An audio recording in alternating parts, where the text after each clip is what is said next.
LSU tsaka UP nung Sunday. So, yun na lang muna ang basketball content natin ngayong araw, no? So, kasi home stretch na ng elimination round eh. Round 2 na yan eh. So, lumalabas na yung mga galing at yung motivation na manalo ng mga Final Four contenders.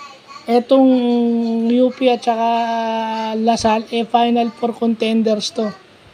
Nagkatalo lang sa last quarter. Led by MVP leading candidate Kevin Giambao. Pinatunayan ni Kevin Giambao kung bakit siya number 1 sa MVP race ng UAAP. At saka yung coaching ni Coach Topex Robinson. Umano tong UP na to. Pumalag, pero yun na nga, kapag ka sa last second kumurap ka, which is yung nangyayari sa ibang teams, matatalo ka talaga nung kalaban. Wala namang dapat ikahiya yung UP dahil pinakita naman talaga nila kung ano yung makakaya nila. Yun nga yun eh. Hanggat hindi tapos yung laro, dapat naglalaro ka.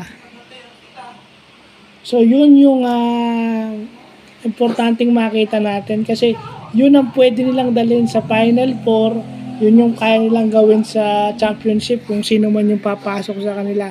Kahit best of 3 lang yung championship, the mere fact na dapat consistent ka, whole 40 minutes or kung overtime dapat ginagawa mo. So, yun lang po.